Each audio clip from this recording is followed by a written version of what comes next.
Assalamualaikum warahmatullahi wabarakatuh. Para pendengar dan penonton, kali ini kita akan membahas sebuah permasalahan tentang hukum bapak tiri bersentuhan kulit dengan anak perempuan tirinya itu boleh apa tidak.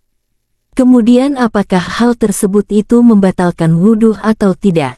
Menanggapi pertanyaan tersebut, kali ini kita akan membahas referensi yang terkandung di dalam kitab Al-Mawsu'ah Al-Fiqhiyah pada juz ke-31 pada sohifah ke-48. Referensi ini membahas tentang permasalahan aurat seorang perempuan yang ada pertalian dikarenakan sebab mahram. Yang dimaksud dengan mahram di sini adalah seorang wanita yang haram untuk dinikahi. Jadi kalau misalkan wanita tersebut satu mahram itu sudah jelas bahwa tidak boleh dinikahi anak ataupun perempuan tersebut. Itu karena alasannya adalah satu mahram, itu pun kalau misalkan merujuk kepada mahram yang takbit atau selamanya. Sebelum ke penjelasan utama ada baiknya kita memahami lebih dulu penjelasan tentang mahram dan macam-macam mahram sehingga kita bisa lebih memahami tentang permasalahan kali ini. Dijelaskan bahwa di dalam mahram itu dibagi menjadi dua, ada mahram yang sifatnya takbit yang artinya itu adalah selamanya, ada juga mahram yang muabat artinya adalah sifat kemahramannya itu sementara saja. Oleh karena itu yang dimaksudkan dengan hubungan mahram yang haram dinikahi selamanya ini adalah yang termasuk mahram takbit ataupun juga mahram muabat. Mahram yang selamanya itu dikarenakan suatu keturunan, maka itu termasuk juga muabat. Dicontohkan mahram takbit itu seperti ibu bapaknya, nenek kakeknya, cucunya.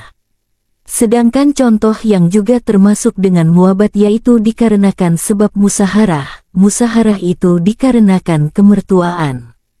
Jadi kalau mertua sama menantunya itu haram muabat, yaitu tidak boleh wanita menikah dengan bapak dari suaminya, atau suami tidak boleh menikahi ibu dari istrinya. Muabat ini berlaku selamanya meskipun terjadi suatu perceraian ataupun dikarenakan ditinggalkan karena wafat. Seperti contohnya misalkan ada seorang istri yang suaminya sudah wafat ataupun sudah bercerai dengan suaminya. Maka status hubungan bapak dari suami itu tetap muabat selamanya, menjadi mertua selamanya. Sehingga kalau wanita tersebut bertemu kembali dengan mertuanya dan bersentuhan kulit, maka itu tidak membatalkan wudunya.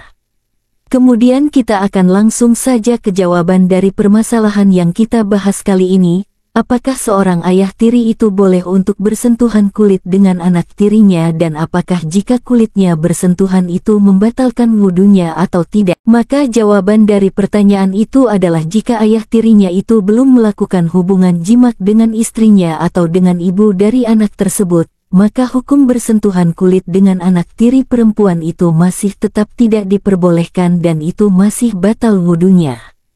Ini karena misalkan ada sebuah kasus di mana ayah tiri tersebut ketika melakukan pernikahan dengan ibu dari anak perempuan tersebut dan belum berhubungan jimat tapi tiba-tiba sudah cerai.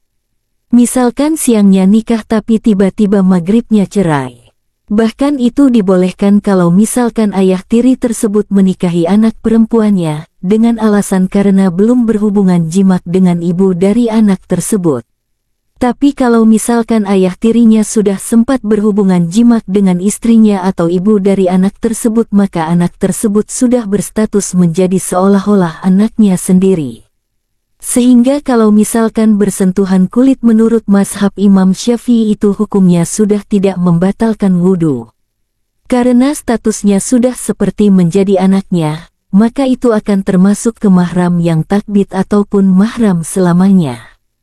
Meskipun itu anak tiri maka sudah menjadi mahram takbit, mahram selamanya yang tidak boleh menikah dengan anak tiri selamanya.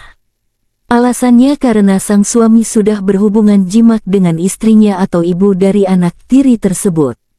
Akan tetapi ada catatan kalau ayah tiri itu boleh memegang anak tiri perempuannya jika memang aman dari fitnah, maksudnya jika aman dari hal-hal yang negatif.